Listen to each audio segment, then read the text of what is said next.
From throw-in to final whistle, from league to championship, and from club to county. Get unrivaled coverage of all.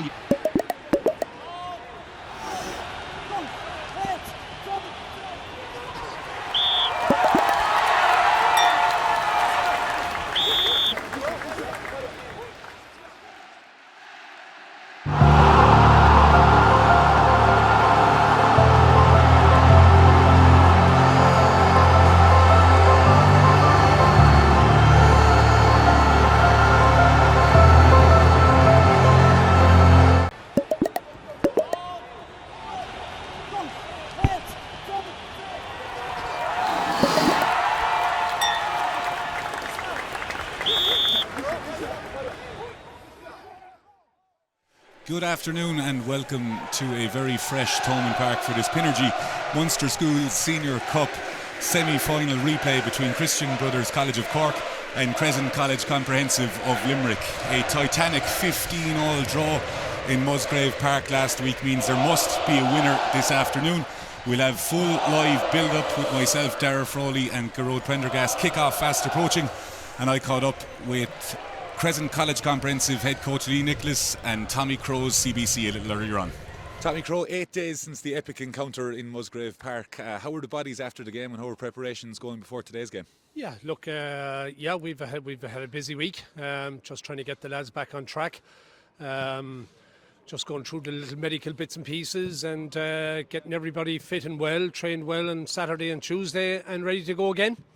In terms of the game last week, it's fair to say you were in control for about 50 minutes in Crescent, obviously with the titanic comeback. Does anything change in the mindset or the approach, or is it very much the same plan as previous? It's very much reiterating the message there to the boys that we have to play for the full 70, being on top or in whatever fashion for 55, 60 minutes won't be good enough in the Munster School semi-final. So we know that. We know we have a job at hand to do today to make sure we, get into the same position, make sure we finish it off. Captain Eamon McCarthy unfortunately suffered an injury. Danny Rock goes to 8. Positionally, a couple of changes? Yeah, there's a couple. We've a couple in there. Obviously with Aine, that's very disappointing for him. He's our captain.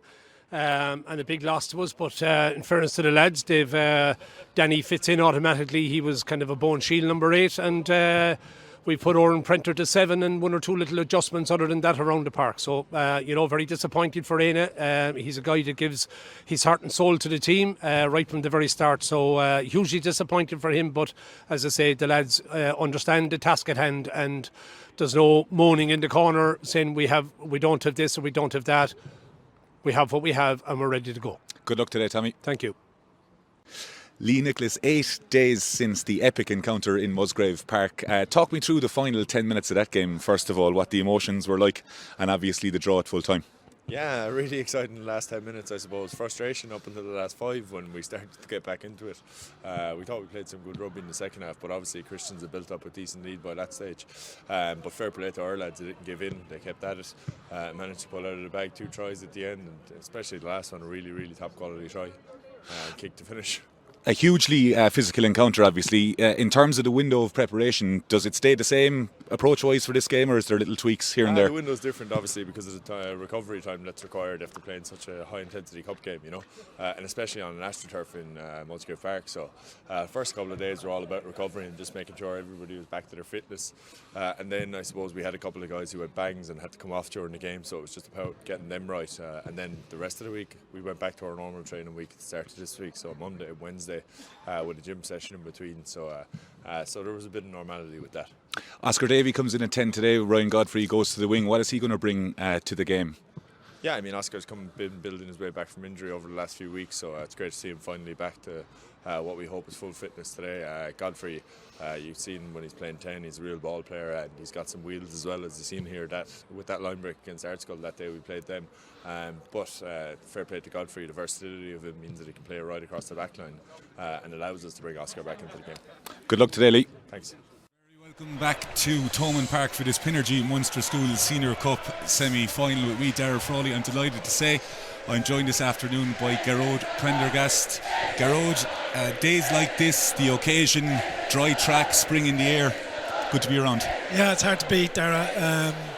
Just brings back so many memories. I remember it doesn't feel like a year ago, almost been at the final here, and similar atmosphere. And I know you were saying last week, I was listening to you saying you're glad you're up here, not down there. But if I'm being honest, I'm a little bit jealous. It just brings back so many memories, and I'm really excited about this game. If last week's anything to go by, we're in for a great occasion. Well, I was saying it from the point of view of the forwards, but you were out half yourself. So, anyways, Gar, 8 days ago, 15 points apiece. Titanic, Tussle, Crescent come back from the dead. We heard Tommy Crow in the pre-match saying that they didn't need to change a whole lot. How much psychologically does that play on Christian's mind that they were perhaps had the game won and Comp came back in? Or Comp in the driving seat going into this game, or is it carte blanche? It's very hard to say, you know. I mean, I think they'll have to park it to an extent. Obviously, Crescent will be buoyed by it. Crescent will take from the fact that they've got a lot of resilience. They never give up, and particularly at this age group, you know. These are guys that are still developing, let's be honest and say that. So from that point of view, the fact they're so young and maybe they're not used to that, it mightn't be as big a deal as maybe if you're talking about senior level. So I think from a Christian's perspective, they'll park it, they'll have regroup for the week, new game, carte blanche, as you say, and move on. Let's take the Crescent College comprehensive team. They line out as follows. Jeddo Dwyer, who was in sensational form, lines out at 15. He's accompanied by Josh Boland and Ryan Godfrey, who makes a positional change from out half to 11. Joe McHenry and Owen O'Callaghan, whose last minute try and conversion meant he was the hero of the afternoon. The very impressive Oscar Davey, who makes a return from fitness, fills in at 10 for Crescent, and he's accompanied by Marcus Lyons at 9. Captain Killian Kelly is at 8, with Andrew Ahern and Fionn Casserly for company in the back row. Sean McGee and the very impressive Jack Summers are in the engine room for the Limerick side. Dennis O'Dwyer and Mark Fitzgerald, the loosehead and tight head, with Conor Cleary as hooker. The replacements from Jonathan Byrne, Carl Lang and Ryan, Conor Ryan, Jordan Power, Charlie Fenton, Cormac Quinn, Michael O'Mara, Evan Cusack, Ben Gallagher and Evan Bennett. The CBC team lines out as follows. Benjamin Lynch, whose trusty right boot had Christians in the lead for so long. Christopher Barrett, a try scorer in both the PBC game and last week's game. He's accompanied on the wing by Evan Cahill Murray. Alex O'Connell and Gavin O'Riordan are in the centre. Charlie O'Shea and Jack Casey, the halfbacks. Daniel Rock moves from open side to number 8 in the absence of the very impressive Aina McCarthy. Oren Prenter and Mark Skelly are open side and blind side. Michael Foy, who was totemic in the second row, is accompanied by Conor Kelly and Dennis Callahan. Adam Rona and Captain Sam Loftus are Christian's front row. Stephen O'Shaughnessy, Cian Walsh, Harry Foster, Michael Doyle, George Good, Johnny O'Shea, Conor Foley, Leo O'Leary, Ronan O'Keefe and Jack O'Callaghan, the replacements for CBC. Gar Prendergast, there is plenty of talent on show. We were speaking before the game about Jeddo Dwyer and Michael Foy of Christians. Just two names and a list of really talented players out there today. Absolutely. I'm familiar with Jed. I know his dad quite well, and I saw Jed play last year. I've seen Jed play a number of times. I think off camera we were both saying he's a real free spirit, very balanced runner, but has the ability to run square, has the ability to hold on to the ball at the right time and then when to shift. Great feet.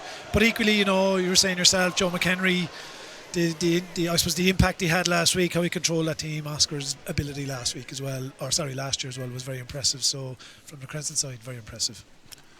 Before the game will take place, there will be a moment's silence for Tom Tierney and Brian O'Brien, two legends of the game in Munster and Irish rugby.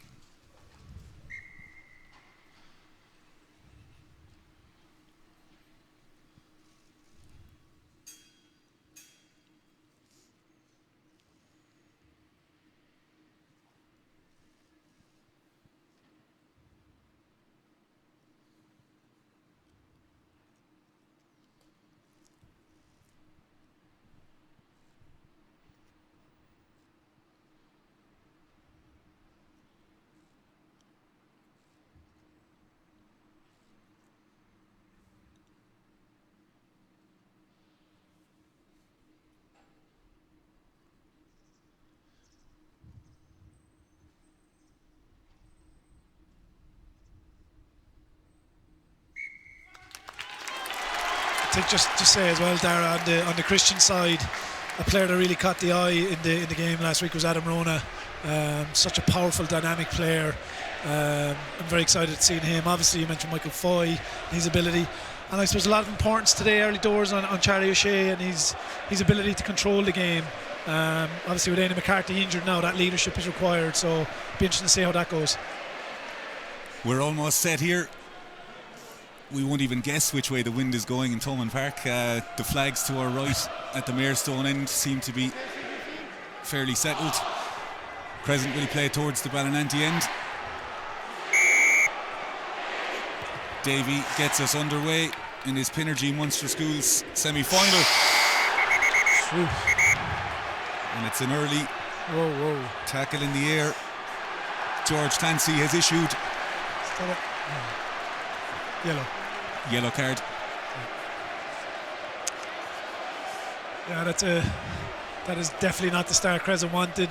I didn't need to see it again, but I just wondered where the eyes definitely weren't on the ball there, and that could have been quite dangerous. Yes, an early. You can imagine the team talking in the changing room about laying your stall out early, but I think Andrew Hearn can consider himself a very lucky man there. Absolutely.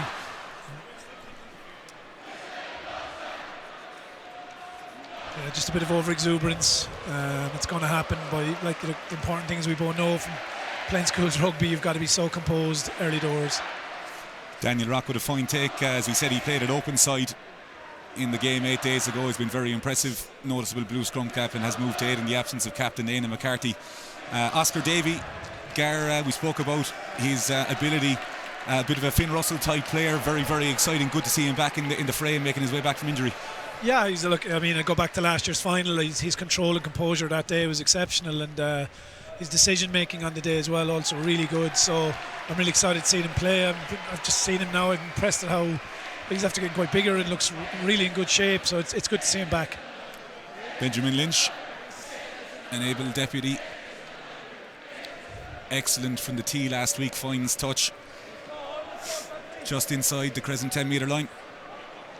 Foy used as a dummy jumper, and they find Rock towards the tail, and the Christians maul that saw a lot of change in the game last week looks to set, but Crescent do well to repel it at the start, trying to move it towards the touchline.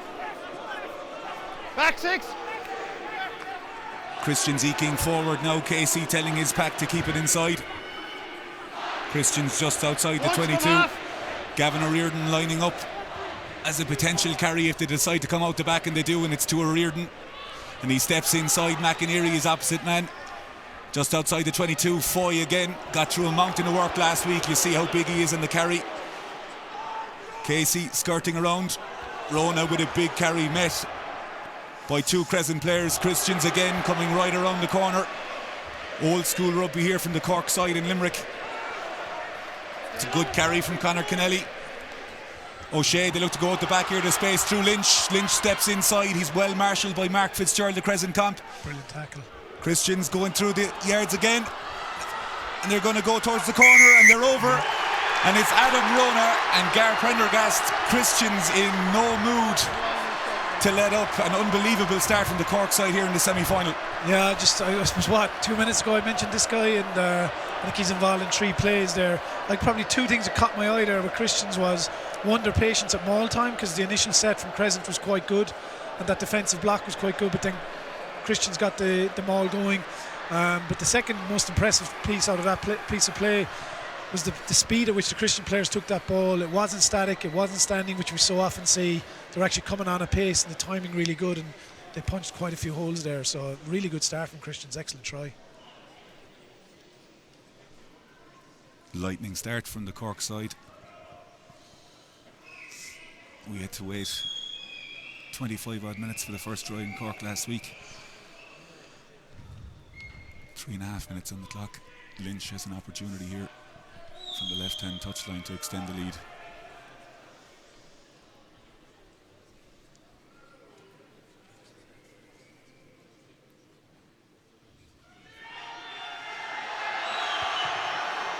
Good clean strike from Lynch, but it just tails off to the right.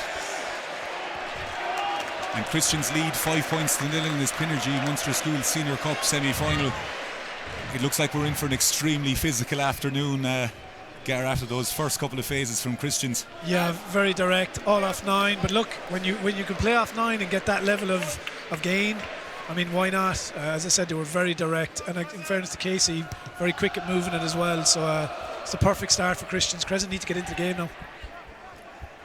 Lynch takes the ball just outside the Christians 22. Casey again finds his man. Christians perhaps trying to set up Push, guys, push. for a box kick here. Charlie O'Shea directing orders at 10. Use it. Referee George Clancy says use it, and Casey right-footed, decent clearance, and Crescent elect to go early. Davy, Come out. a little bit of a nothing kick there from Davy and Christians. Yeah, it might have been better to hold on to that ball. The Crescent backs had worked well to get back there, and there was actually an option to go there, but Davy chose to kick, giving possession back to Christians, and now a penalty from that. Referee Clancy explaining the Crescent poacher was fine, but the tackler was not rolling away. The rules of course mean an east or west roll away from the ruck, as the players are told these days. Not that anyone needs a master's to understand that at the breakdown, Gar, but Crescent won't want to be giving away penalties, giving Christians easy access with the maul we just saw. No, you're 100% right, Dara, and you're also right in saying about the movement east-west. I mean, referees are very hot on that at all levels now. Look, we want to see a fast game. That's the way the game is progressing, and anything to slow that will be penalised. Christians showing excellent patience in the first maul in a very, very similar position. Foy again, the decoy, and they hit rock in a carbon copy of the line-out. Crescent struggling to set their maul set. Casey has a little look down the blind side. Lynch Still same on. standing right behind. The Christians are on the move again, and it's Rona, the try scorer. He's got legs on him again, and he's not going to be stopped. And Rona in the exact same position, barely 3 minutes later, has CBC 12 points to 0 up. And Garda couldn't have asked for a better start. Oh, this is it's like almost like a carbon copy from a maul perspective, except that they actually probably got a bit more joy earlier on. And look, again, I'm going to repeat his name, but this guy is he's a seriously impressive ball carrier. Very patient here if you look at it, and then just goes at the right time. Lyons unfortunately misses the tackle, and yeah, that's a very good finish. I don't think Davy could do much from there.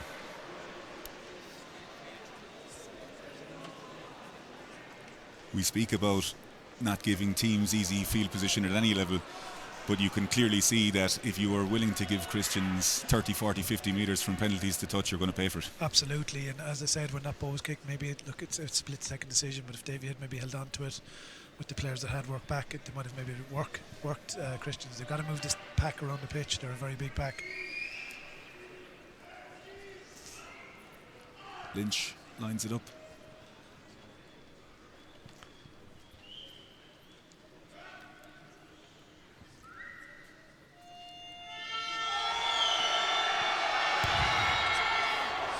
Very good strike from Lynch, but this side to the left-hand side of the post, and Christians lead by 10 points to 0 after 7.5 minutes. Gar Prendergast, we understand everyone is young on this pitch, but game management is going to have to come in quickly for Crescent here, because they need to arrest this slide and can't allow Christians get any further ahead. 100%. They need to get a bit of field territory now, Dara, and I see Ahern is back on. Just George Clancy having a quick word with him, but definitely field position, I would say, and holding on to the ball once they have it up there. But look, we've been involved in so many dramatic games in the last year and this year. I mean, I was involved in a Junior Cup game yesterday where Castle Troy came back very closely to winning, so who knows? It's 10-0, but it's early doors. Use it. If it's anything like last week's semi-finals, this is nowhere near over yet in this Pinergy. Absolutely. Munster School Senior Cup semi-final coverage brought to you in association with the Irish Examiners. Jero Dwyer has a little canter, and Crescent venture into the Christians' half. Lovely little tip on. That's again your example there that you highlighted earlier, not rolling, and again George Clancy very hot in it, so rightly so, affecting the quality of presentation. Decent handling from Crescent early doors. Captain Killian Kelly using Fionn Casserly at 6 to go in. Kelly having a motion towards the touchline as to whether or not they were going to take the points, but Davy says let's go to the corner. Left footed. Doesn't look like he's going to make touch from that. It's fielded by Charlie O'Shea, and O'Shea with a decent touch finder. Yeah, nice little bit of variation off 9 there from Crescent. Nice little tip, and Casserly timing his run nice and square, what you'd look to coaching young players all the time, and fought very well on the floor. So I think Crescent, as I said, just need a bit of possession, start working this Christians defence, and hopefully they'll get back into the game. McGee climbs highest, good take and delivery. McInerney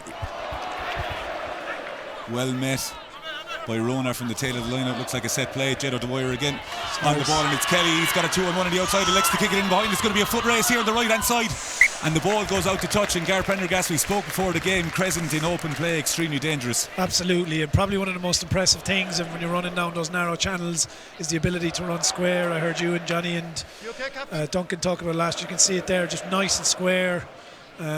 Just wondering they could have kept it in hand. Probably hard with the winger block in the pass, but really impressive there from Crescent. Captain Kelly getting some attention. It's been a frantic start here in Thomond Park.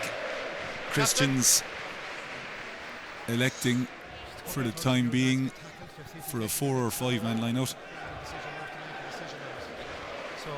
Kelly's impressive as well. He's very quick off the mark there, isn't he? He can really move for such a big man. He's a very dynamic player. We saw Rory O'Shaughnessy of praise at 8. He was a 12 last season, but all 8s in the competition have been very, very impressive as linkmen with the backlines. Yeah, Aidan McCarthy the same, yeah. Foy at the tail of the line out to Casey. And Christians rumble up forward. No messing about here. Casey looks to O'Shea. There are chasers. O'Shea does well, and that's not going to hit touch. The ball will land with Davy, and he's met. Looks like there's a potential high shot there, was there? Or was it just a head clash? Hard to see, but Davy's down anyway.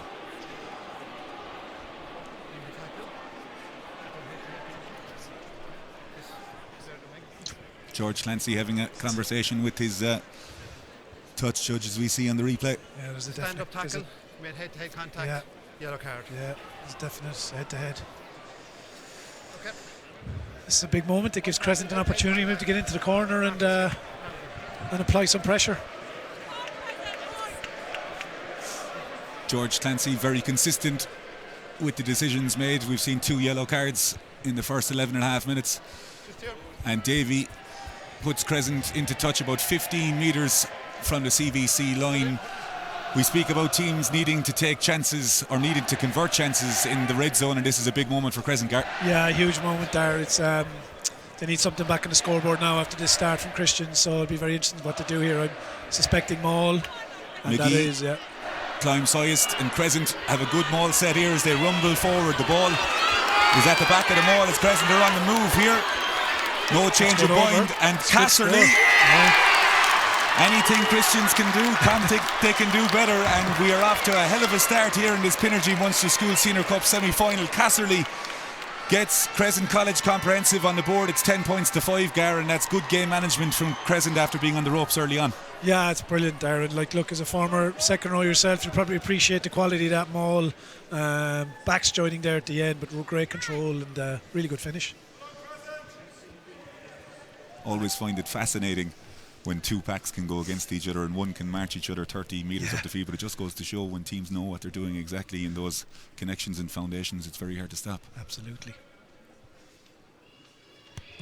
O'Callaghan with the strike, and it tails off to the left, the outside centre, with his heroics, as we said, in the dying embers of the game in Musgrave Park, which brought Crescent into the replay, and it's very much game on here. 10 points to 5, 13 and a half minutes gone. That was an incredible kick last week, wasn't it? It was, for a kid of that age to have the bravery to step up and do that. I was really admiring it, and it was great to see. It was described to me as a Packy Bonner moment from Italia 90, where he just put the ball down and hit a good smack. Yeah. It's for anyone over 40 listening. Yeah. Unfortunately, I fit that bracket, sadly. Charlie O'Shea restarts the game. The try scorer Casserly, 6 or 7 metres in from the touchline. Christians going hard after that ruck, and has Michael Foy got his hands on that? Christians on the ball. It's a good carry by Dennis Callaghan. Cries of beef from the Christian supporters, as is more affectionately known. Christians electing to come around the corner again. Good carry out of Conor Kennelly. You can hear the collision on George Clancy's mic. Not for the faint-hearted out there. O'Shea elects to go back indoors. The ball is in goal, and Davy leaves the ball go. Davy does well there, actually. Good knowledge of the rules. Yeah, I was just going to say, very good knowledge of the rules. Exactly. You can hear George Clancy say this, so he has the option. you'll often see players touch down there, Darren, and then they have a goal line dropout, which can be very hard to deal with. Very impressive carry from Callaghan as well. He's the two props for Christians have impressed me already. They're very dynamic, very mobile, and they're big lads, very strong carriers. Interestingly, probably if it was Christians, I thought they might have hold on to the ball a little bit longer. Probably went short side when it wasn't on. Davy with a long kick. Lynch with a superb kick. Measured to perfection. It was inside his own half by my sight. Yep. And it should be a 50-22, and it is. Phenomenally good kick from Benjamin Lynch, who was outstanding last weekend in the first game in Musgrave Park. And Christians now, having had a line out 35 metres out, and Maul's camp pretty much the length to go over the line, have a line out 5 metres. So it would be interesting to see what Camp decide to do, whether or not they will challenge in the air, but they're certainly going to have to come up with something to stop this Christians juggernaut. Yeah, that was a beautifully judged kick from Lynch. Like you said, very impressive last week. Big thing that struck me there, he was so composed, didn't panic, and knew exactly what he was doing. You could tell by the way he positioned that kick. This is a huge opportunity for Christians, big test for Crescent's line-out now. Old habits seem to die hard. Gar, Tommy Crowe and Ian Dunn perhaps telling nothing to be played in their own half. We've seen Benjamin Lynch using every last centimetre of his half to use that 50-22 there. But interestingly, as you said, Charlie O'Shea electing to play that ball in behind, where they've gotten big change out of those phase play, and it probably would have been better to keep in. I think so. You just look at that first try and the metres they gained, but obviously I think they're going to back their maul again here now, so it's going to be a real test of Crescent small D.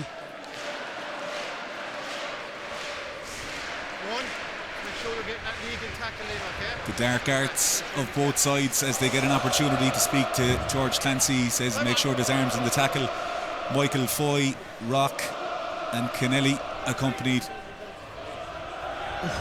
Foy manages to get his hands on it as well. Crescent did try and challenge in the air, but Christians are on the move here, and Rona is looking for a 15.5 minute hat-trick if he can get his hands on the ball here to get over the line. Little bit of static play there, and George Clancy says no advantage, and we will start again. That was excellent ball D from Crescent. That close to the line, so they've done very well. Unlucky with the knock on, as you said, they went for it, which is always a gamble, but their ball D was very good considering they went in the air. Very good read from Sean McGee. We had seen the early two lineouts with Michael Foy being the decoy and Danny Rock going towards the tail.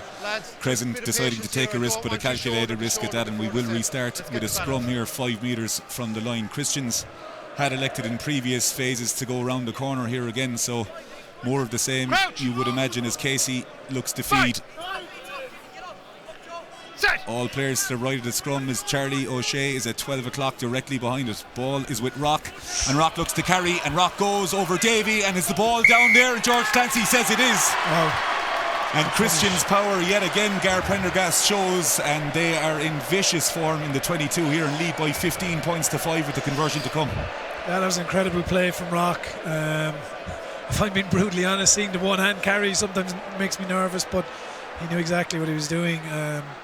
Just explosiveness there is really good. In fairness to Davey, did his very best, but it's interesting to see did he actually get it down. But really good carry there from Rock.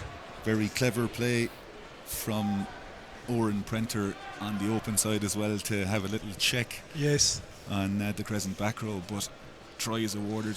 Benjamin Lynch a little bit further in, an easier kick as the wind is dying down here in Thomond Park.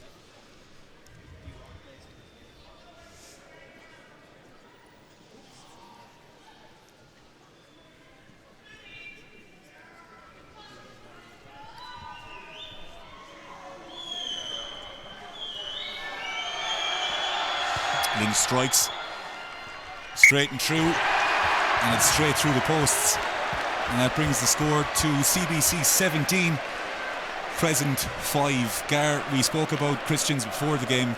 They've made 3, possibly 4 entries by my count to the 22, and they've come away with 3 scores, which is hugely impressive. Yeah, they've been very clinical, and I think, as I said, I'm repeating myself, but it's their dynamism and the carry and their timing. They're coming onto the ball at real pace, and it's obviously the way they've been coached. It's very impressive, and pressure back on Crescent now to try and get some form of score. Rock would need footwork to put his side on the front foot, and O'Shea. Ball is inside, and O'Shea That's always inside, lads. moves the ball into touch. Crescent querying with George Clancy, but good game management again from Christians, and the play moves just outside their half, and Crescent will have an attacking play from this line out. Yeah, it's a good exit from Christians. One thing I will credit Crescent on at the moment, they've done it a couple of times in Christians' exits, is their pressure on the kicker, and you don't often see that, but quite good pressure, and that pressure can help you in terms of meters. So good opportunity now for Crescent. Crescent going a 5-man. Fionn Casserly has number 6 in his back, but threw very well last week. Nice variation from Crescent, and this time it's Jack Summers. Crescent through Mark Fitzgerald, a try scorer against Art Scullereach 3 weeks ago. Carries in. George Clancy says ball available there. Crescent won't be happy with how slow it is. They move through Kelly again, and Summers gives the big legs a gallop. Good carry by Conor Cleary. Crescent just biding their time as Davy. Little double pump of the ball. McHenry met by Rona. Prolific with ball in hand, and without it there again, Davy, lovely little slide of hand to the outside. He's hit late. He thinks off the ball. Touchline ruck's always quite dangerous, and Christians seeing that and moving off the ball. Counter ruck is good, and Christians have the ball as they look to set up. Everyone quite narrow here again. Release, as Gavin O'Riordan your assist drops the shoulder and carries. Even go one. O'Shea. Kelly a little bit late there. Yeah, it was a frantic piece of play. Just go back to the actual launch play from Crescent. Just the two midfield players probably just went a bit too early, so Christians were able to read that and push through those two, as we call them, front door players, and that kind of shunted Crescent's initial hit. But brilliant counter ruck here as well from Christians. They really are going after the ruck, aren't they? He's committed to it. They saw that a couple of times last week in Musgrave Park, where there was turnovers in the wide channels, but at the same token they know if they give this Crescent team space in the 215s that they're absolutely lethal, and you can see with Kelly on the link side, on the right hand side there, trying to get the space, but as you rightly said, the front door options were a little bit slow there and gave Christians an opportunity to reset. As Casey, I'll manage it, lads. So it's just a little bit too early here. George Clancy reaffirms that he's the boss. Feet underneath you, balanced. Back a step. There's the mark right there. Yeah, I've been impressed with Christian's defence so far. Very aggressive in the tackle, and as I said, really looking to slow that Crescent ball, because they know quick ball are a dangerous team, but they've been very successful doing it so far. Ball to push. Casey feeds O'Shea very flat to the line, as is O'Riordan, but he decides he's going to go up and under, and this ball is going to land inside the 22. Jed O'Dwyer says no mark, and he's going to play. So evasive is O'Dwyer, but he's cut down very, very well by O'Shea. And Christians will have an opportunity here. And Gar, as we said, game management, O'Shea with the kick, the tackle, the clamp on the break, and this looks like an easy 3 points, which will take them further into the lead. Yeah, brilliant play with O'Shea, and probably Jed there maybe just might have been better advised. Take his mark, gets a bit of control, get a bit of pitch position, and instead unfortunately now they're looking at another 3 points, which will, this is becoming a bit of a big lead, even if it is.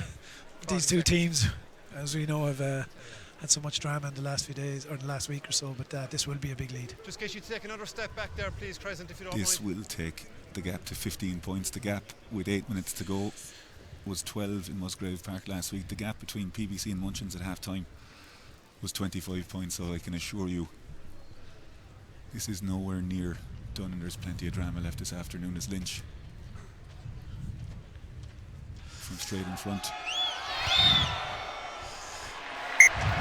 straight and true, and Christians Gar in no mood to let up any time they enter the Crescent half. It's simple, but it's very, very effective. It's hugely effective, very direct, and yeah, Crescent have a bit of an uphill battle now, as I keep saying. They just need to get more time on the ball and get up at that pitch and get some possession and some phases going, because they really haven't really worked this Christians defence much yet, and Christians look very comfortable as of now.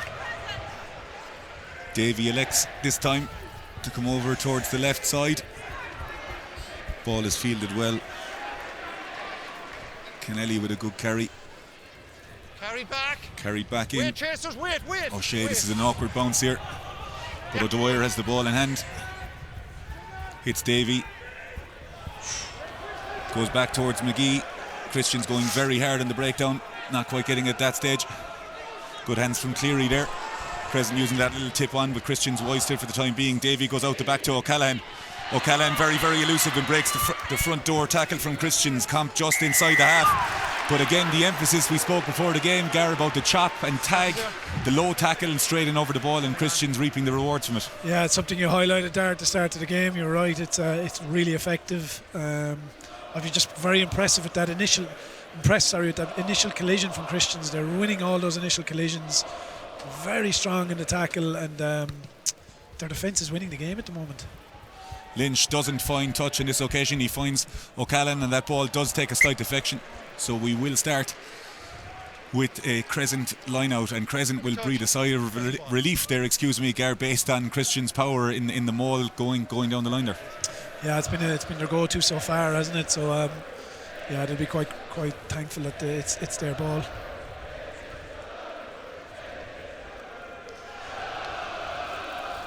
Crescent go towards the back. Casserly with a great dart, well taken by Jack Summers. It's only a Crescent player to ground. Clancy says Crescent to ground as they try and eke out the yards here. CBC with two players in backfield, and the ball will end with Charlie O'Shea. He's got Lynch outside him if he elects to use him, but he decides to have a run himself, and he's caught by McHenry very well. Foy with the carry. Crescent's line speed very good there. Third phase for Christians, and O'Shea says let's go. And again, good game management. 2 to 3 phases working an angle, and Christians force Crescent back, and they'll have a line out just outside their 22. Yeah, clever from O'Shea.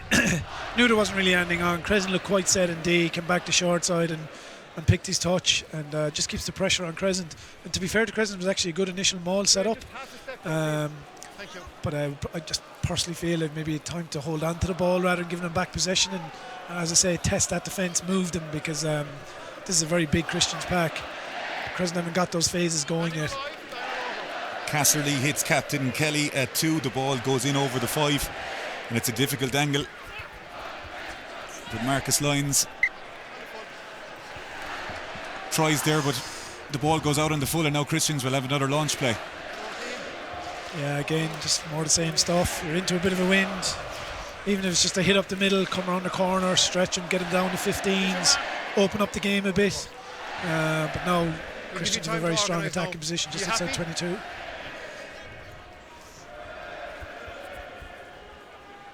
Six plus 1 setup from Christians. They look to core towards the back, but it's overthrown. An opportunity for Crescent here to get outside, and they do move the ball, and it's to O'Callaghan. Doesn't quite stick in hand, and it's Godfrey who's knocked on the ball there, and it's gone into touch. Not gone into touch, Goa? Yes. So it's an option? Yeah, option. Christians will have the option here, but it's big moments like that, Gar, we saw with the likes of Godfrey and Gerard Dwyer with open field in front of them. That pass sticks to hand, it's a potential break, but Christians have the foot on the throat here, for want of a better phrase, and they've got this scrum outside the 22. 100%, yeah, I thought they were on there, and just unfortunately, as you say, pass didn't stick to hand. If it did, they were gone, but it was the right option to hold on to the ball, like I just said moments earlier. But again, it's yet another attacking opportunity for Christians in a dangerous part of the pitch. Bind. O'Riordan offering the front door option for CBC here. Charlie O'Shea lined up with Alex O'Connell outside. Benjamin Lynch at 15. All right. Needs to be steady and balanced. And Murphy if you need the pressure off all the second alone rows, I suggest you do it. on that left hand touchline. Christopher Barrett, the try scorer, tucked neatly inside. Yeah, it looks like it's played in a lot of backlines are running now, even in the pro game. It's the 9, 12, 13 hard and 10 out the back. It'll be interesting to see if that's the setup, or the play, but that looks like it from the setup we see here. Christians working the angle very, very well there, dictating the play. Casey to O'Riordan. O'Riordan goes and is getting yards there, but the ball does spill out, and can't do very, very well there. But you can see from the scrum set there, getting up on the loose head side, taking the Crescent open side out of it, and giving O'Riordan a one-on-one shot. Dennis Callahan there doing quite well on the Crescent loose edge, you're right, and anchoring that back row, which just creates a bit more of an opportunity for Christians. But it was interesting, if they had gone the back door there, they were actually on. There's quite a bit of space out there, but equally good carry from Reardon. Crouch. Bang. Set. Marcus Lyons with the feed. He's got Owen O'Callaghan to split the back line, and he does use O'Callaghan, right-legged. Looks like it was touched there, so they're all onside. What way is the ball going to bounce?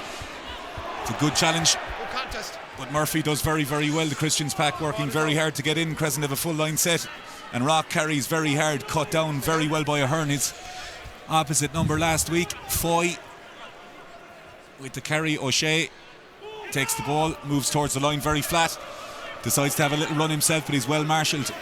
Christians again looking for carriers around. Great carry again. That entire front row for Christians have been so impressive on the ball as Lynch looks for an out the back door option but doesn't quite get it. The ball bounces up. There's an opportunity here for Godfrey. It's going to be a foot race between Lynch and Godfrey goes, but Lynch has got the jersey. He's pulling him towards the touchline. Godfrey needs to keep the feet in and does. It's a great clear out from Camp, but Foy is through the gate there. Wonderful piece of turnover play from the Christians. Second row, they survive on this occasion as everyone tries to get their breath. That's incredible, the work, defensive work from Foy to get back that quickly and win that ball. That's a huge moment. O'Shea with a very good clearance kick, and we see there, Gar, much like the game last week, Christians in total control, but a loose ball and this Crescent team want to play, and Godfrey could have got in only for a wonderful tackle from Lynch and turnover from Foy. Yeah, Lynch did incredibly well. I actually thought Godfrey was gone if he just got that fend away, but again I'm going to reiterate Foy's work there to get there. Man of that size, incredible work. As O'Callaghan was trying to win the ball as well. Just highlight as well, Boland on the far side, in fairness to him. We see so many scenarios where that ball hits the air, bounces, hits the air. There can be very dangerous collisions, but Boland did really well to read that. Bouncing ball, always dangerous. Crescent elect for a 4-man line out. And they go towards the front. There's an opportunity for Cassidy. The try scorer again shows a clean pair of heels. He's well marshalled by the scrum half Jack Casey of Christians, and now Camp up the gears another bit. Davey with an unorthodox touch, left-footed deft touch. Boland's got an opportunity here. Almost feel it. Did Christians come for an offside position there? They did. That's an incredible piece of skill from Davey to trap that, to kind of half cut that ball and trap it up into his hands, and then a beautifully weighted kick. But credit to Lynch. That's brilliant defensive work. Take the front. Crescent. You take the front. About 15 or 20 minutes since they got that try from a very similar position. In terms of big moments in this Pinergy Munster School Senior Cup semi-final, they have to take these opportunities if they need to get back into this game. Yeah, this is a key moment. Great work as well from Castley. Brilliant carry. He's a very dynamic player and great feet as well. They go to the captain Kelly at the front. Ahern tries to give him a foothold as the Summers at the front. Camp will need to try and drop that height as Michael Foy tries to get his paws on the ball. It is towards the base. We can hear Lyons communicating. The ball looks like it's down. That's a penalty try. George Clancy says penalty try. Kind of a card as well by the looks of it. No de facto communication. We will hear. Michael Foy goes to the bin. No need for a convert here, and that means Crescent are 20. It's 20 points to 12 here in this Pinergy, and Gareth Prendergast, as we try and get our breath there, an infringement from Christians very, very close to the line. Christians might have thought it would have been a maul turnover, but a massive moment in the context of the game. Yeah, as I was saying about 5-6 minutes ago, I thought it was a big lead, but that now has totally changed the context, and 10 points is a lot healthier for Crescent. So I suppose with a bit of a win now in the second half, it's going to give Crescent impetus, particularly being with Christians down to 14 men. One thing I have to say though, Crescent's maul has been impressive today, hasn't it? I mean, both opportunities they've more or less taken with their maul. The old saying, Gar, forwards win games, the backs by how much, I think comes to fruition.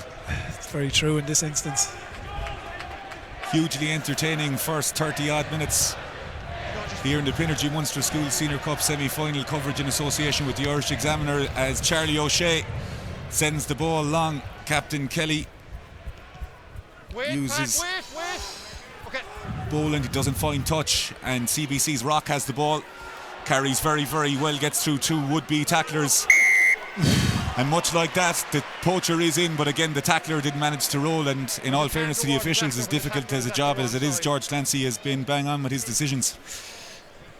Yeah, I think it's Killian Kelly there that didn't roll. We spoke about it at the start of the match, the east-west piece where you've got to get out of the way, and unfortunately he didn't in that case. So that doesn't look like it's gone dead. So Crescent have an opportunity now to get out of here. Lynch, Davy and O'Dwyer is going to try and get on the outside. Does very, very well to draw the man. O'Callaghan has the ball in hand, has Godfrey outside. Godfrey's going to have to go downtown. He does go down. That's a kick inside the field. He says Owen O'Callaghan is offside, and O'Shea is in no mood to try and play roulette with Crescent and moves the ball back down. O'Dwyer again decides not to take the mark. McHenry has sliced that one again. O'Shea, he's got a better option inside from Lynch, but decides this time he's going to have a little run inside the half, and the 10 evades 3-4 would-be tacklers. Brilliant from O'Shea of Christians. Lynch just about gets the bounce, and any sort of yardage there is well taken. The tempo of the game, Gar Prendergast raised up, but Christians happy to take a little break while they have a man in the bin. Yeah, absolutely. I mean, you touched on it earlier. The Crescent backline will go from anywhere, and just there, like, showed it with Davy going and O'Dwyer and O'Callaghan getting it to width. I suppose the big learning for Crescent at the moment is they need to get the ball off the park at times. There's been 2-3 kick attempts now that just haven't got off the park and given Christians an opportunity to come back down the pitch. Casserly gets the call from O'Dwyer. Summers at the tail, McGee in the middle, Kelly at the front. They elect to go for McGee. Crescent lineout has been really assured this afternoon as they look to get a rumble on. Christians, remember, down Michael Foy, who will be in the bin for the next 6.5 minutes. The Crescent coaching staff claiming that binds were changed, but we play anyways. McHenry does very, very well, steps inside Rona. Casey, as all good nines do, tracking behind. Rona looks to have locked onto that ball, and he has, and he's off on a run, and the skill set is there, and Barrett elects to go. The try scorer does very well to offload there. A little bit of helter-skelter for Christians.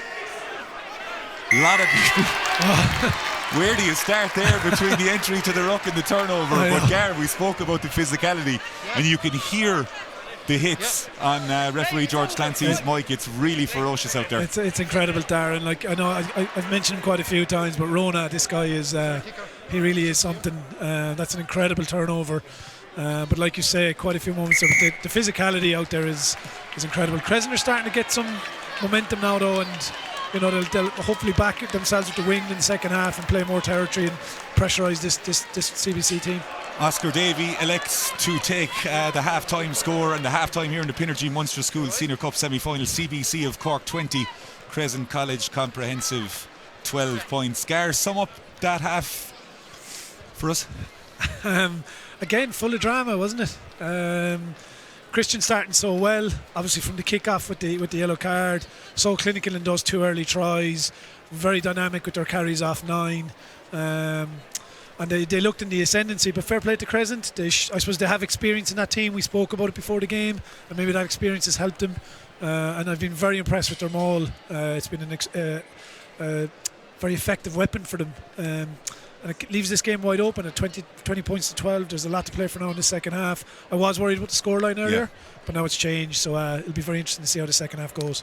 In terms of the conversations being had at half-time, is it fair to say Crescent haven't really had much of the ball, but when they have had it, they have scored? But at the same time, Tommy Crowe saying to Christians, we've been in this scenario last week, we know what Comp are able to do. So who, even though CBC are in the lead at half-time, do you think it's in the back of their minds as to what happened last week? I think so. I mean, I know you asked me the question at the start of the game, would it be, but no matter what you say, it will creep in. We're all only human, and psychologically that will.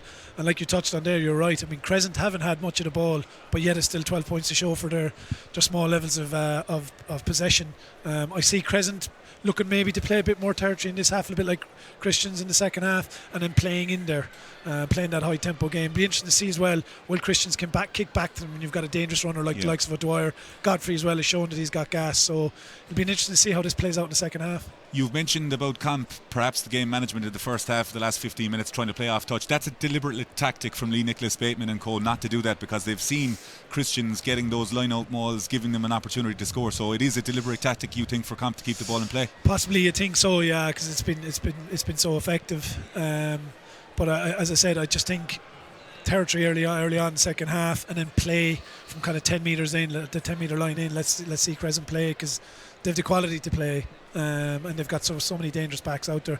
I've been impressed a few times with O'Callaghan gets on the ball as well. Again, a very square, hard runner like O'Dwyer. Just very impressive out around these 15 channels. So I'm really excited about this second half because, like you touched on, it's got everything so far, isn't it? It sure does. O'Shea at 10 and Davy at 10. Let's talk about them for a few moments. O'Shea's game management hasn't exactly got a cushy number, but his pack have been on top and he's been able to orchestrate very, very well. Davy, on the other hand, his pack sometimes have been on the back foot, but you can see the intent for them to move the ball wide. So two very, very talented 10s with differing templates. Yeah, differing templates, different competencies.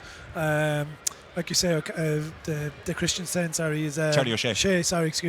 O'Shea, like cleverly there, we saw it earlier, just about 10 minutes ago, and when I went back to short side, playing a bit of territory, knew they were probably overplaying between the 10s, whereas Davy is not afraid to go from his own goal line and have that little bit of jouet, as we say. But two conflicting 10s in a way, but two very, very talented players. We spoke at half-time with Johnny Holland and Duncan Williams about Christians being in complete control, and they decided to open up.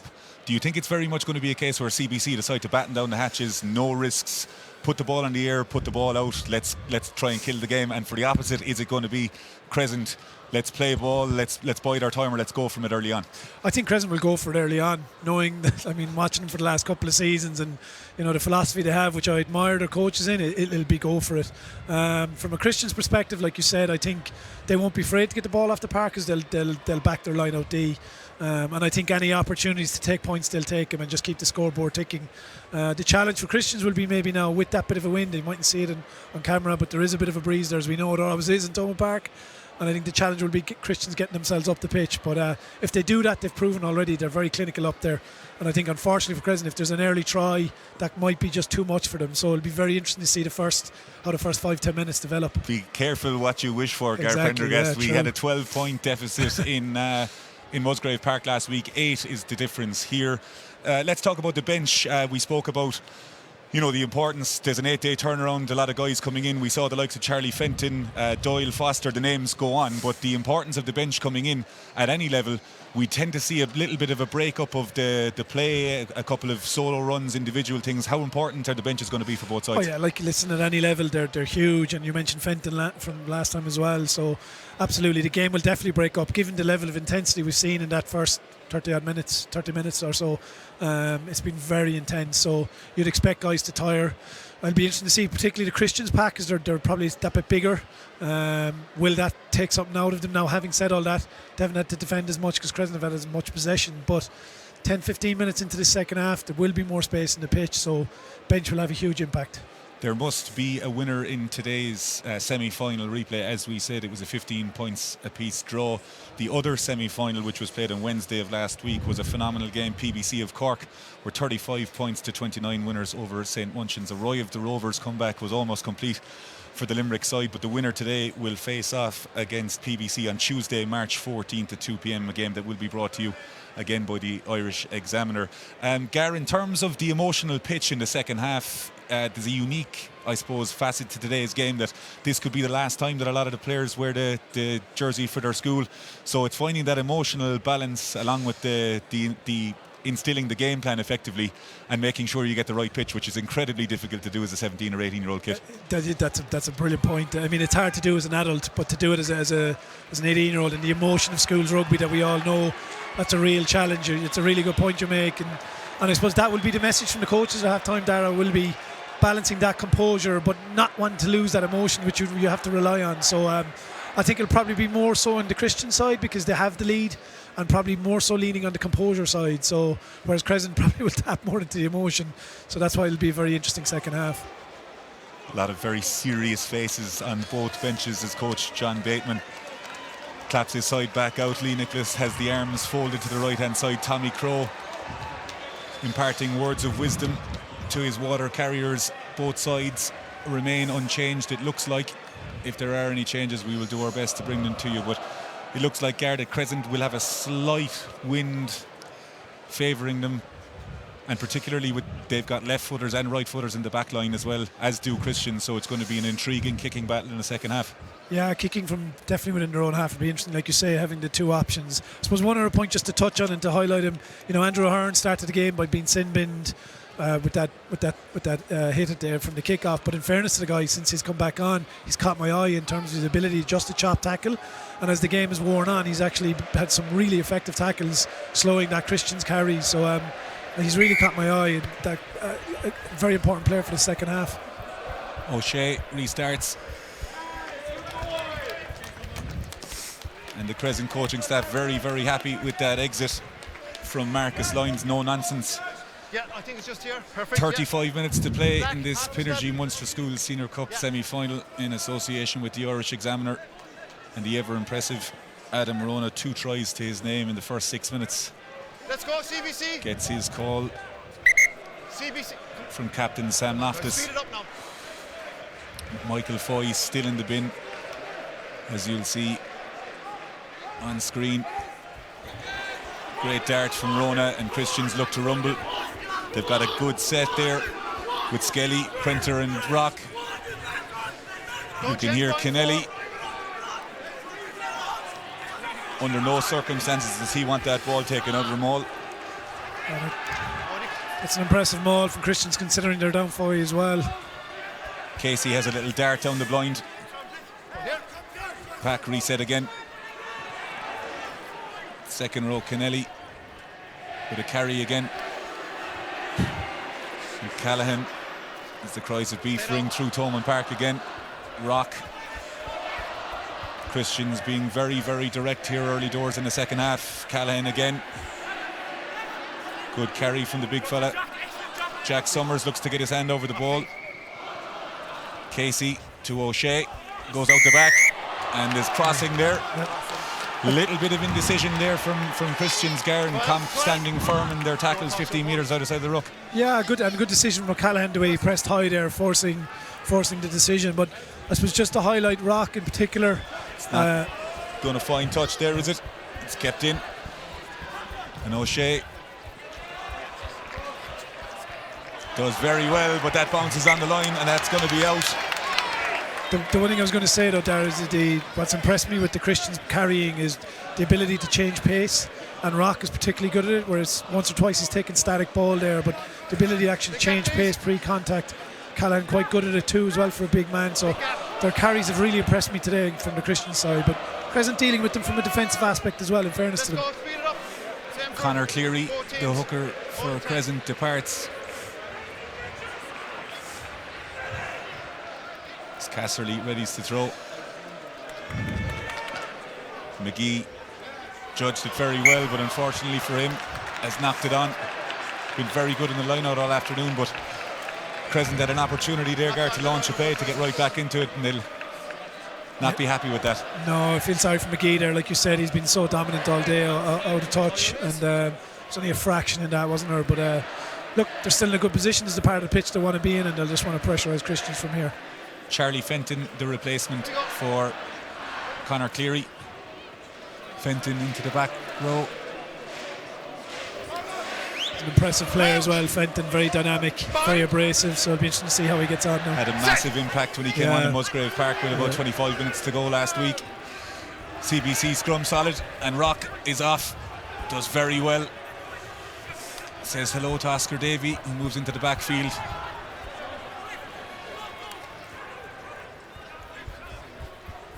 O'Shea moves it out the back. O'Riordan. Perhaps the wind quite difficult for Christians to exit on that side, but they're electing to play. They carry through Kennelly again. No, he's not. He's squared up. O'Shea judges it very, very well there. Kicked over the top of the ball. Gar didn't allow the wind to catch the ball or Jeddah Dwyer oncoming, and they just eking out the yards there. Yeah, they did. In fairness to them, they're quite controlled. But equally, I thought it was a good defensive set from Crescent. They've got the ball back now, and interesting to see what they do from here, this part of the pitch. But it was a good defensive set from Crescent. Cormac Quinn readying himself with Coach Lee Nicholas,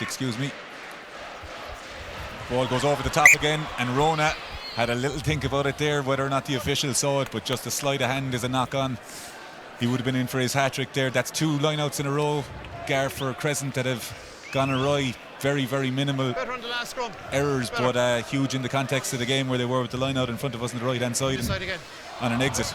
Absolutely, as you say, you're down near the 22, and within 2 lineouts you can end up back in your own 22, so that's how quickly it changes. Just going back to Crescent's defensive set, what impressed me more was they were winning the collisions, but their fold was very impressive, so they actually filled the pitch quite well and didn't give Christians any options and forced them to kick. Hold the push! Cormac Quinn replaces Andrew Ahern. 2 out of 3 changes in the back row. Wait, 21. McHenry tries to get a decent bounce on it, and the ball is in the hands of Ronan O'Keefe, who's been introduced to the fray for Christians. Little dink over the top. Where's this ball going to bounce? And it's going to bounce into the hands of Barrett again, and Barrett right place at the right time, and Barrett is going to go in untouched to greet his teammates and scores under the sticks, and Christians take a massive step early doors in this second half, and Gareth Prendergast out of nothing, that kick over the top, misjudged by a Crescent player, and Barrett, like he has been in the quarter-final and semi-final first game, is in the right place at the right time and scores again. Yeah, I mean, he did excellently well. It was a brilliant chase from Barrett. He hasn't really had much ball today, but we've seen what he can do over the last few weeks. You only have to give guys like that one chance and they'll take it, and that's what he did. Disappointing from Crescent, but fair play to Barrett. He's a real finisher, isn't he? Phenomenal from Barrett. He won't be paying for my waddies anytime soon. He scored in all the games. That wonder try against PVC in the semi-final qualifier. Scored again last week. And scores in Thomond Park as O'Shea adds the extras. Yeah, this is a 3-score lead, but I'm nearly afraid to say it. You just don't know with this game and with these teams. So, but definitely Crescent now need to get the next score. There's no doubt about that. But yeah, just so impressed with Barrett. Didn't get much ball today, and just so focused. That's a great finish. 27 points to 12. CBC lead against Crescent. 15 points to deficit. As Davey sends the ball long, lands just outside the 22, but it's bounced off the shoulder, and the replacement, Cormac Quinn, has the ball. George Clancy clearly saying no knock on. They have it in the hands of Jack Lyons. Number 6. As I said, Dara, I'm afraid to predict the score in this game. I would have seen that happen. It'd be interesting to see what Crescent do here now. 12 points, as we said, the deficit with 8 minutes to go. 15 with pretty much 28 on the clock. Wise not to say anything just yet, Gareth Prendergast. That's for sure. Casserly taking the ball in his hand as there's a convening of minds. Summers, Kelly, Quinn and Fenton. Crescent are all in here. Yeah, they've had 2 tries off this. Remember, a penalty try as well off Maul. It's been an effective weapon, as I said earlier. So, bitching to see here that will they go to McGee again. He's been dominating the line out all day. Gone on a 6-1 split. They hit Summers in the middle. Crescent have done very well to set that ball up, and it looks like it's at the back of the tail. Foy looks to get his hands through, and it's Casserly again. The ball is broken up, so there's no Maul, and the ball is over, and it's going to be Charlie Fenton, and an instant impact from the back row. And Gareth Prendergast, you were wise not to say anything. We are game on again here in Crescent. I was listening to you with the 2 lads last week, and I was dreading you asking me for a score prediction, because I wouldn't have been able to do it. And who would have thought that? Well, like what, a minute and a half? We've Crescent back in the game, and look, this is enthralling stuff. This is exciting, and I knew it would be a high-scoring game. I just didn't predict it like this, but it's great. It's great to watch. Let's be honest. Crescent introducing their bench good and early, which gives you an idea of the toll the game took on them 8 days ago. Christians with a couple of replacements as well. Yeah, I see Dennis Dwyer coming off there now as well. Like you said, it has definitely taken its toll, and you're touching it at half time. The bench now will really play its part, and so much so with Fenton, I think it went over, wasn't it? So great impact from him. O'Callaghan adds the extras as the Crescent fans are in full voice. 27 points to 19 here in this Pinergy Munster School Senior Cup semi-final coverage in association with the Irish Examiner. Christians taking their time on the restart as O'Shea right-footed lands just around the 15-metre mark, and Lyons under pressure finds a decent touch, but Christians will be very, very happy to be restarting the game from there. Yeah, it's a part of the game at every level. You've just got to get right from kick-off when you've been in, just a big score in the context of this match. So exits have not spoken about because they're kind of boring, they're not sexy, but they're a very important part of the game because they give you a very important field position. Christians now, without having to work, are up near the 22 in the line out. Foy elects to go towards the tail, well taken by Christians. Prenter on the move. Loftus, rampaging run from the captain, wonderful placement as well, gives his 9 an opportunity. Michael Foy steps on the inside there, well marshalled by the replacement Quinn. Nothing fancy about this Christians attack, everyone going around the corner. Foy again looking to make amends after the sin bin.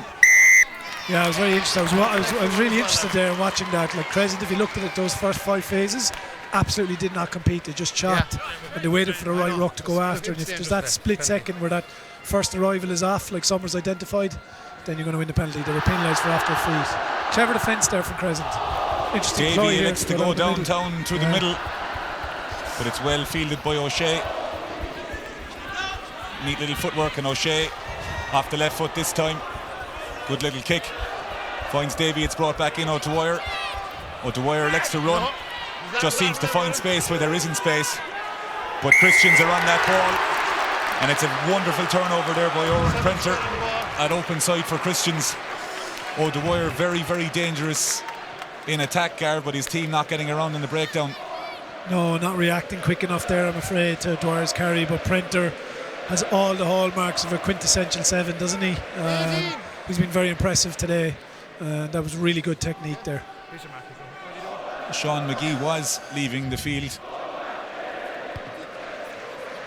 as Christians elect to go to the corner. 27 points to 19. You can barely take your eyes off this game, and there's been no guessing as to what's going to come here from Christians, Gar. Yeah, I would think so. I think we both know. I think they're going full man now. But either way, I think it's going to be Maul here. This is a big moment in the context of the game.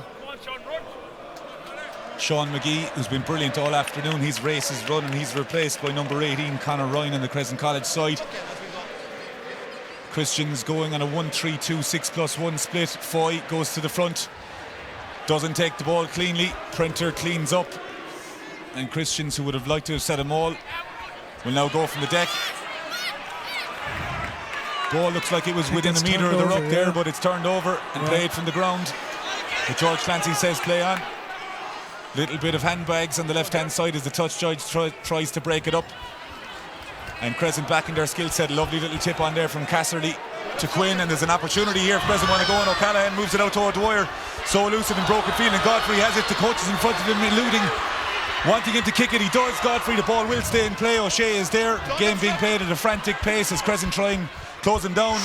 O'Dwyer had a little go there at O'Shea, and the penalty will be from where the ball lands. No attempt at tackle. No attempt at a tackle, as you heard from George Clancy. Bit of a moment of madness there from O'Dwyer, but we see with the opportunity of them getting into the wide flanks, so dangerous, even 90 metres from the try line. Yeah, we spoke about it at half time. There's the difference. Davey there willing to play, and again just exposing the space on the far edge, but that's just hugely frustrating from a coach's perspective to see that from O'Dwyer, a brilliant player, but they would have had huge territory out of that, and now suddenly Christians are back down into the Crescent half. But have to compliment Crescent's D there. It was a hugely aggressive set from Crescent, because they knew the score there, and it could be curtains, and I'm nearly afraid to say that. Just back half a step, please.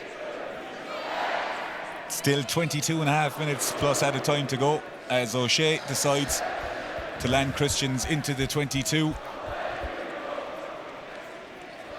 The battle of wits at the air, Gar, as well as other places on the field. These teams haven't played 8 days ago, know each other inside out now, so they're taking chances, and know they can't give Christians clean ball at the maul. They need to challenge in the air. Yeah, 100%, especially based on what we saw in the first half. So again, another big line out coming up here from Christians. Come on, guys, you have to hurry it on. Have you got your number sorted? Michael Foy, Okay. full man line out. Rock at the tail. They elect to go towards Rock, but that ball looks like it's tailed off. Advantage not straight. It's a wonderful carry there by Fenton, excuse me. The replacements looking very similar. Chris right on the cusp of advantage over. There was no advantage. George Clancy says no advantage. Come on back here. And Crescent again, just those little moments, Gar, where the ball, if it does stick, they've got a real opportunity to go down the field, but they're just not sticking at the moment. Absolutely, and they were gone down the short side there. Christians looked very exposed. The guy that's definitely had impact, and you spoke about the impact of the bench has been Fenton. Very impactful, same as last week, as you said, and very direct runner. He's really caught my eye since he's come on, but you just don't know what Crescent could easily have a go from here. That type of team, aren't they? Christians with a 3 flat defence between O'Shea, O'Riordan. The winger isn't even on a half, he's and fully Alex dropped. O'Connell, and they decided to charge up towards Davey. Does very well to pick it off. O'Callaghan Goes on the inside, perhaps may have been better to go outside. Crescent through Quinn. Carry. Great hands again from Crescent, and it's Fenton, the try scorer. Carries. Wait, guys, wait for it. Quinn and Fenton, since they've come on, have had real impacts on the game. Nasker Davy carried back, and that will be a line out just inside the 22. Crescent doing very, very well there. The skill set highly impressive, Gar, but again, a small error like that has handed Christians a big opportunity here to press them even further. Yeah, like you said, it's small things. I'm actually getting Fenton and Quinn mixed up because they've got very similar hairstyles, but they've both had big impacts. But again, another moment that keeps Christians in the opposition, or sorry, in the Crescent 22. I wouldn't mind. It was a really good exit from Davy. The mullet is certainly back in fashion. I think Theo O'Loughlin, the Crescent coach, is doing those in the changing room before and after games, so we'll have to have a word with him after. It's definitely hard from clarifying who's who, that's for sure. Captain Michael Foy multitasking, having a conversation while receiving treatment. It's interesting to know the Crescent ploy here now. Is it ability or a question of we're just going to play from anywhere and try and wear this Christians team and outplay them, because they've had opportunities to kick long and exit and get out of there, but they're willing to play within their 22, and maybe they feel they can just run the legs of Christians. So if the scoreline stays like this and they can get out of here, it'll be very interesting. 8 points the difference. The ball well taken by Kennelly.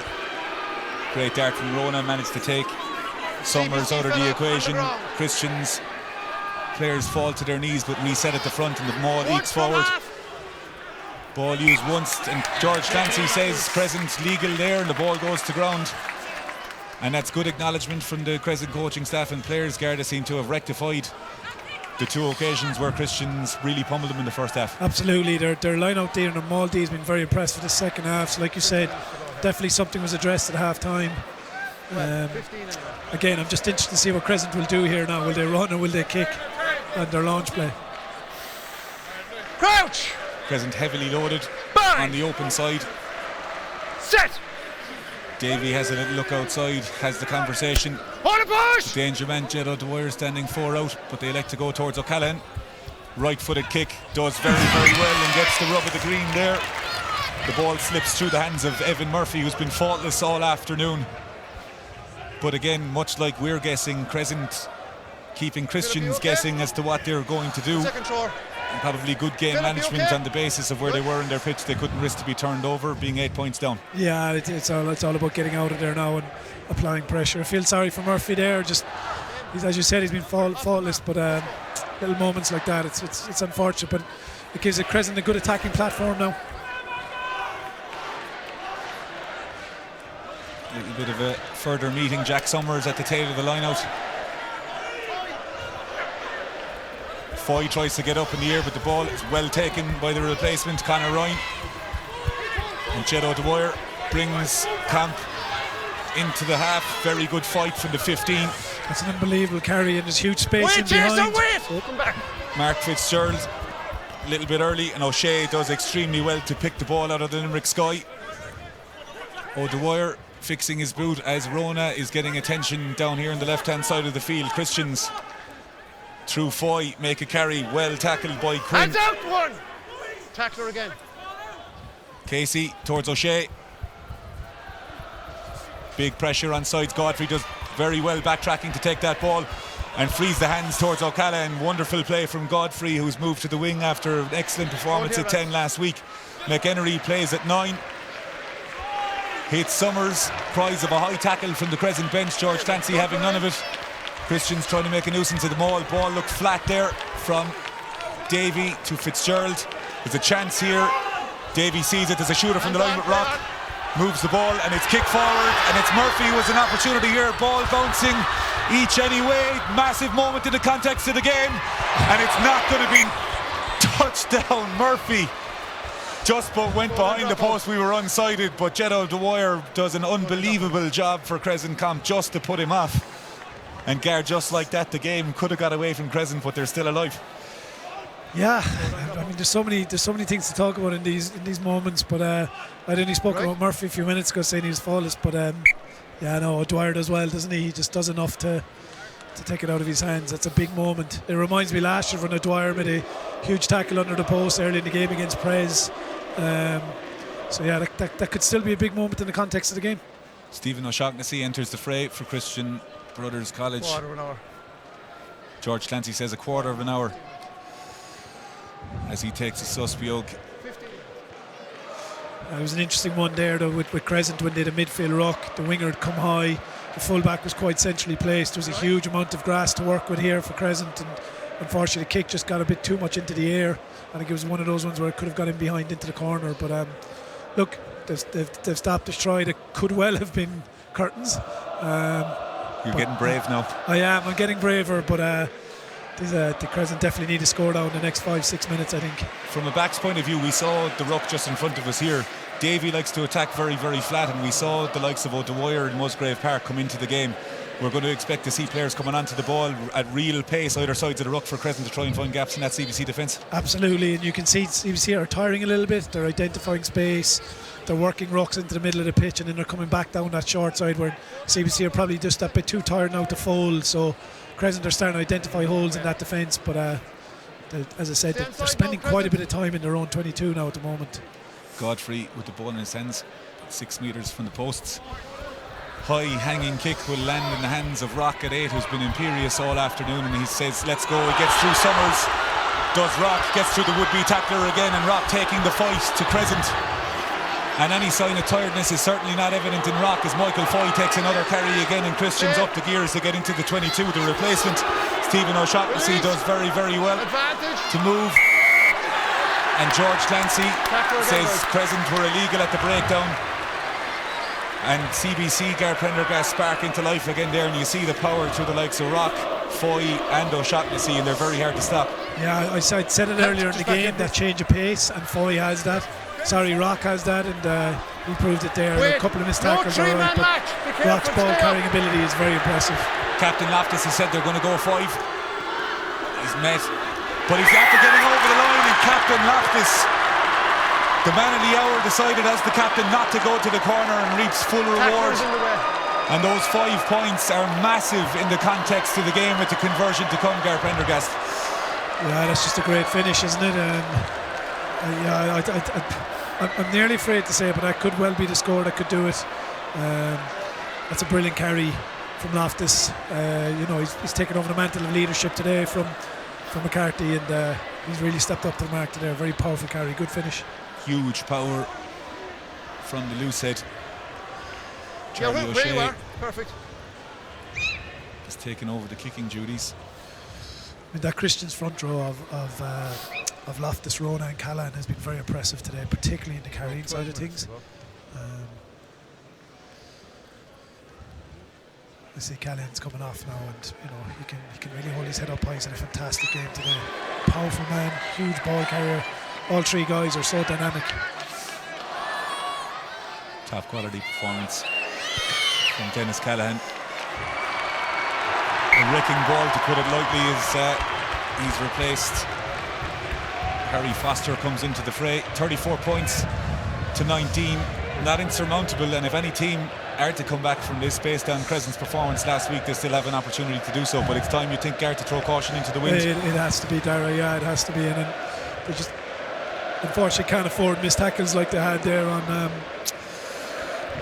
and like they had on Rock. So but look, yeah, you're right, throw caution to the wind. Here's Rock again. He's been very impressive today.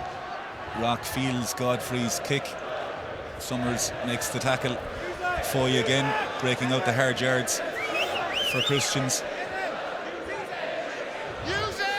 Foy and Rock have really showed up today, haven't they? In addition to the front row. Casey long through the legs of Jed O'Dwyer, just took his eyes off it, but he still has the ball in hand, and very, very dangerous. That little goose step from right to left. He did it in Musgrave Park, and he's done it again here in Thomond Park. Spins through, wonderful break from O'Dwyer, and Crescent have a foothold now in the half. They go out the back again. Davy spins the ball very well to Kelly. Lovely little hands from O'Callaghan. Had his replacement front row outside him in the form of Carl Lanigan. Ryan was a try scorer last week. McHenry goes into 9. Quinn is very, very well marshalled again. McHenry. Fitzgerald, very, very powerful and elusive on the ball inside the 22. McHenry again moves Crescent up in the tempo here. Davy, ball is well held there by Fenton. Great discipline here by Camp. O'Dwyer has the ball, lovely little flat pass from O'Callaghan. Little bit stagnant in that touchline ruck. Just going to say, just maybe if they'd went hands there in that last short side play rather than skipping when it wasn't in need to. Play the hand play on. You heard George Clancy there say play the hand as Christians sticking through, playing on the ball, and they look to have turned it over here. I was struggling with that rule. I think it's such a grey area, isn't it, the slapping of the hand with the nines, but well done to Christians, they've defended that well. O'Shea with a welcome kick to touch for Christians. And we've seen there, Gar, regardless of the score, when Crescent get the ball in open play, they're absolutely electric. Yeah, look, I mentioned him before the game because I've seen enough of him, but Jed O'Dwyer is such a balanced runner. And it was actually a nice variation from Crescent there. Some lovely play, a great play from Joe McHenry as well. Not only was he carrying, he was cleaning, he went in as 9. So there was good variation from Crescent, but equally good work from Christians in terms of that last offensive block. Just felt that short side, as I said, maybe just hands as opposed to skipping, and it just gave Christians the opportunity to use the touchline as their friend.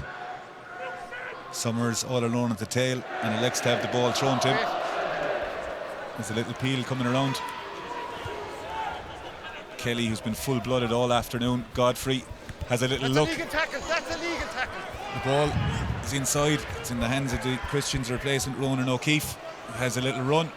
He's well marshalled. Christians in no rush to move it here. And O'Shea moves the ball. Well judged. Heads towards O'Dwyer. Moves the ball inside.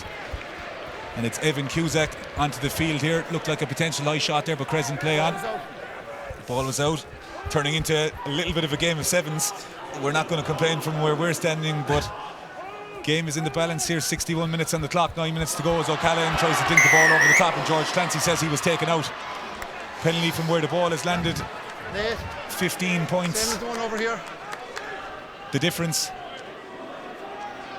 O'Callaghan with the ball in his hands. 9 minutes left on the clock. Interesting to see what Crescent are deciding here. They coaches are looking for the posts. Okay. Which is a shot of goal's called. That would bring it to the 12-point mark, and lo and behold, it was about 8.5, 9 minutes to go when the comeback came on in Musgrave Park. But Gary, we spoke at half-time about the breaking up of the game with the changes coming in for both sides, and we have seen that now. Guys getting up to their level, the pace that the game is being played at. There's little gaps here and there. Yeah, it's definitely opening up. What'll be interesting from this resulting kick, if he kicks it, will Crescent probably have to run it from the kick receipt. O'Callaghan gives it a great strike and splits the posts, and in a high pressure situation, look no further than Owen O'Callaghan. Yeah, he didn't take his time with that one, did he? He just bumped over the bar. He's been such an impressive kicker, as he proven down in Cork. But as I said, an interesting to see how Crescent, I guess, will hold on to the ball here, given that we've so little time left on the clock, and they're going to look to try and play their way down the pitch, hopefully get a score, and then we've a dramatic finish. I suppose that's what we're all potentially hoping for, but let's see how this plays out. 7.5 minutes to go here in this Pinergy Munster School Senior Cup semi-final coverage in association with the Irish Examiner. Both benches almost emptied, and much like the PBC in St Munchin's game, the stellar comeback, PBC started to get nervous. If Crescent Camp can manage to get a score here, it is game on, but Christians have been full value for their lead thus far. Kelly fields O'Shea's kickoff. Crescent taking their time. They decide to move it. Rock has got options outside him. O'Keefe has it, and O'Keefe with a lovely little spiral over the head, and that will be a 50-22 on the right hand side, and O'Keefe with a beautiful piece of skill there. Yeah, I suppose that's why I mentioned it in terms of holding on to the ball. By kicking it back, you run that risk, and now not only are they in the 22 Christians, but the clock has been eaten away, so might have been an opportunity just to hold on to the ball and have a crack. You've got nothing to lose at this stage.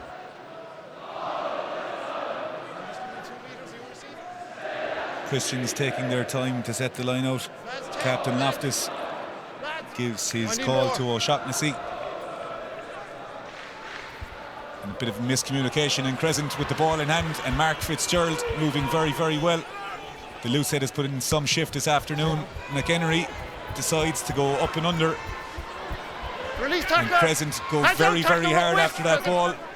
Need to stay disciplined while also throwing caution into the wind here. Christians. The good carry, well marshalled by Cormac Quinn, got through a hell of an amount of work. O'Dwyer decides to shoot on that occasion. The ball does land. Covered very, very well there by his winger. Boland. Nothing fancy here from Christians, and Camp a little bit eager there. Gar, as we said, they've got to take risks, but they've got to stay disciplined while doing it. Yeah, I think again Jed there just, he was off his feet, and again I'm just getting so conscious of the clock. It's probably just not what Crescent needed, and Christians I'm sure will take their time getting in touch here. Charlie O'Shea looks incredibly composed for a young man. Gary's orchestrated things very well this afternoon for Christians. Yeah, he's been very impressive, and that's the word. You just hit the nail on the head there. His composure, even there, that's quite a good kick under pressure. Looks very calm, and I suppose that old saying, he always looks like he has time on the ball as well, and has a lovely kicking game. Kicks at the right time as well. Conor Kennelly replaced by Michael Doyle. Kennelly brilliant all afternoon for Christians. There's no gap by the time the ball is thrown in. Need to maintain the gap. No gap in the line out, but the clock ticks away as Christians form another huddle. Let's go. Good game management from the Cork side.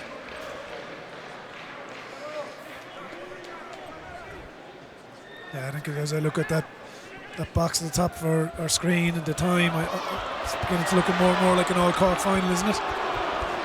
The replacement, Doyle with the carry. Foy again. Been brilliant all afternoon. O'Shea again decides to dink it in behind. O'Dwyer does well to cover the backfield. Steps on a sixpence and he's out again. Wonderful play by O'Dwyer. And you feel if anything is going to happen with Crescent, he's going to be to the fore of it. Godfrey spins it, and the ball bounces into the hands of O'Shea, and he's got Foy outside him if he can get there, but he's well marshalled by Lanigan Ryan, the replacement for Crescent. O'Riordan passes to Foy, lovely little offload again. Christians showing they can move the ball when they want to. And Fitzgerald trying to get a turnover, but Clancy said he was off his feet, and that's the correct call from the official. And Christians now will try and wind the clock down in what has been a very, very frantic period in the second half. Yeah, a lovely little kick from O'Shea on the right hand side. Again, O'Dwyer, as you said, step you in a phone box, as they say, but just unfortunately that pass stuck the hand again. Crescent could have been away, but Christians now look again will leak the clock and play the corner. O'Shea lands them 5 metres out. Christians couldn't be in a better position as we head into the final 3.5 minutes here in this Pinergy Munster School Senior Cup semi-final. PBC of Cork await the winners of today's game, which will be played on Tuesday, March 14th with a 2 p.m. kick-off. The game will be broadcast live in association with the Irish Examiner, but there is still 2.5 minutes to play here. You're still afraid to say it, are you? There are various things I could say it's not over until, but it's not over until George Clancy blows the full-time whistle. And judging on the 2 games that we had last week, Prendergast, I am not moving before full-time. Okay, O'Shaughnessy. keep working on that gap for me. Just give a step, please. Foy with Rock behind him. Hand on it from Crescent, but it's a knock on. There will be a scrum to Christians, and the clock winding down here in Thomond Park in the semi-final. It does look like the sun is setting on Crescent Camp's Cup campaign. Yeah, again, you mentioned Foy there and Rock. I mean, the leadership they've shown today. Again, I'm going to refer to Ian McCarthy missing, but you have to credit the likes of Loftus, Rona Callaghan, Foy, and I have to give Prenter a mention as well. He's been very impressive today. His work rate, and then of course O'Shea's control at 10. It's an impressive performance, and you know they were tested there, particularly early stages in the second half, but they've stuck to their guns all game, and they're an impressive side, quite resilient. But that's a very impressive pack also. Evan Bennett, Ben Gallagher, and Jonathan Byrne enter the fray for the final stages. Casey, the 9 for CBC, still barking orders to his winger, telling the replacement Connor Foley to stay out on the left. Gavin O'Riordan and Rock move forward. Riordan does very well to clear that ruck, and Christians Captain step. Captain, hands up. looking to finish on a high here. Foy again with a big carry towards the line. And away tackler. Yeah, play on, stripped away before tackle. The ball was stripped away. The ball is thrown forward. George Clancy, as bodies are strewn on the ground here in what's been an insanely physical contest. Forward pass and scrum to Christians, and they can finish on a high here, Gar. Yeah, they really can, and look, I suppose in the overall context of the game, they have been a better side today. Credit to Crescent, they had those comebacks after when Christian scored, but overall today, based on those names I've mentioned, they've been rock solid, and it'll lead to a very exciting final between them and Prez. Stand up, lads. A couple of new players in here. So what we're looking for is just that balance before the ball comes in, or before I say the set. Can you do that, not shoulder to shoulder? Let's go. Credit to George today as well, George Clancy. He deserves a mention. He's been very clear in his communication, and he's tried to let the game flow. I think we've had a very entertaining game, so I think he deserves a good mention as well. Casey with the feed. It's at the base with Rock, and the ball is knocked on. And George Clancy has a little look at the watch as we enter the final stages. An incredible performance, Gar, from Crescent, given how Christians ripped into a lead early doors. They've fully played their part in this, but as you've rightly said, Christians and Prez will meet again after the incredible 27-26 semi-final qualifier game a couple of weeks ago. Over 3,000 people in Musgrave Park. It's going to be a hell of a day. Yeah, it'll be an unbelievable day. And it's, that game was incredible as well. I suppose the Barra try stood out, but two very good teams. I saw the Prez and Munster's game, and that's going to be a very exciting final. Crescent elect to go down the field as Christians have the ball. Through Ronan O'Keefe, and that lovely little kick that got to 50-22.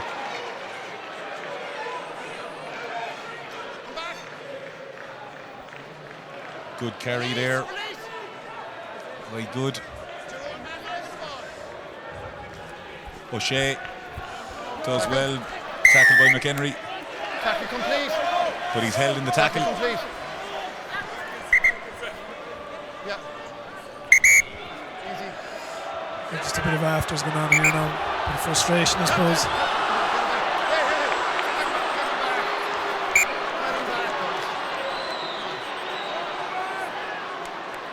To be fair, it's been a very well disciplined game all game. So. Yeah.